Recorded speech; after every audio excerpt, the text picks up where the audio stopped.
Brittney Griner is an American citizen who was being held unjustly. She was being held unjustly under intolerable circumstances. That was what was happening to Brittney Griner. And so that means something to the president. He believes, when you have an American passport, it means something. And so he wanted to do everything that he could to make sure that he brought her home.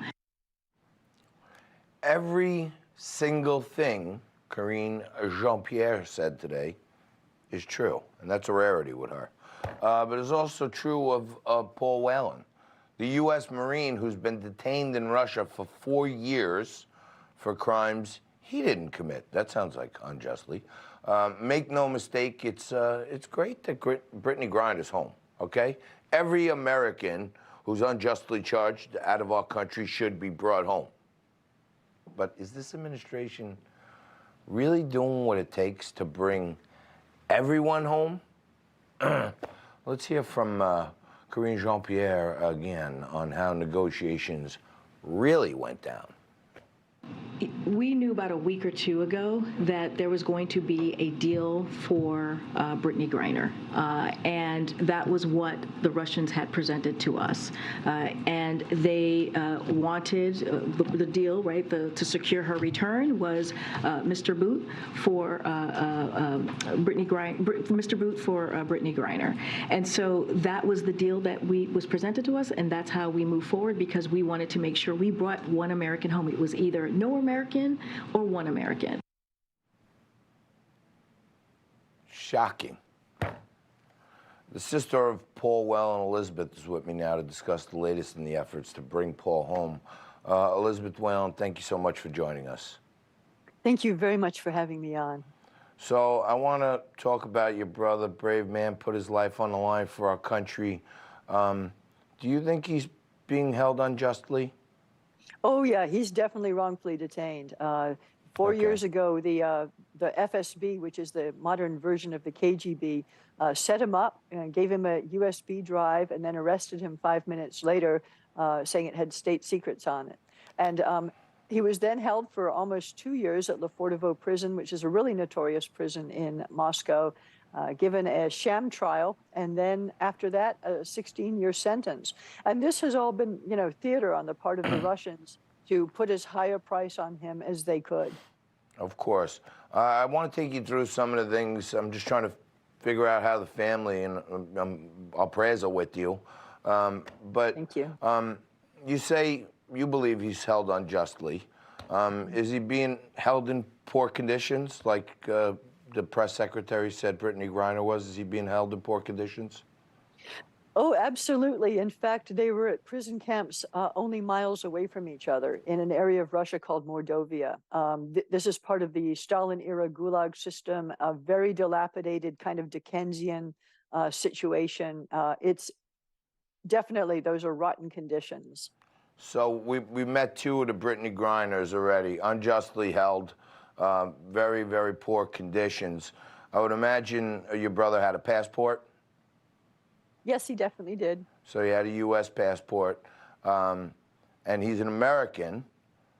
So in your family's view, why would one person be treated, even by our own government, different than the other? They both meet the same criteria that they set. Why would they leave Paul there, a decorated Marine?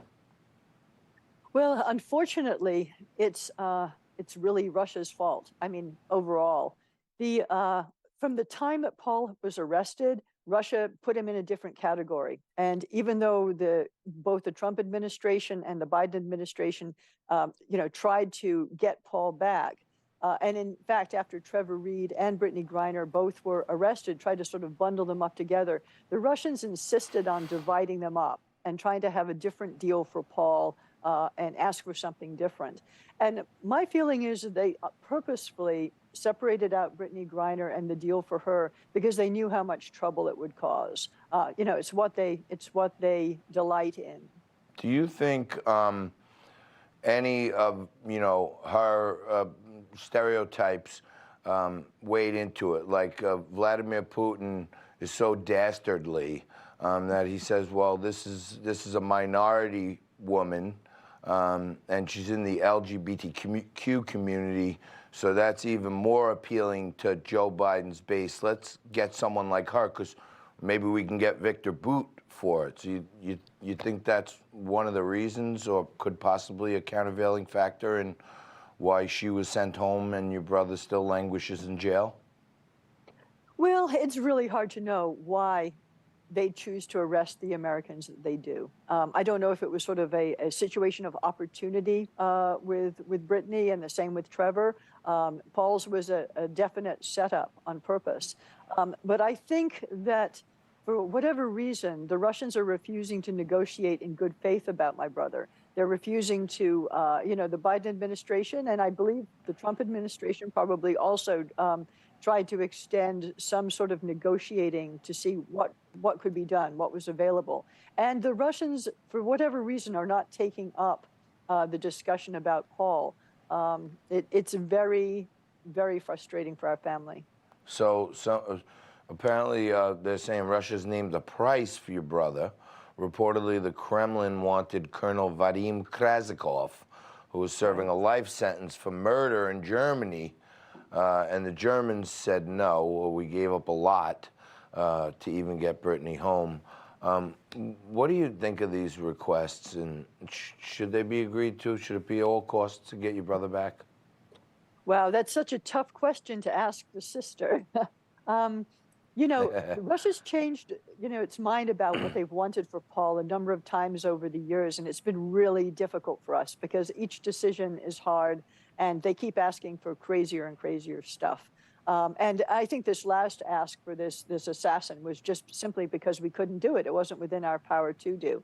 But, me personally, it has been so hard the last couple of days to watch everybody discussing my brother, in terms of the value of what we would give up for him. Not, he's my youngest brother.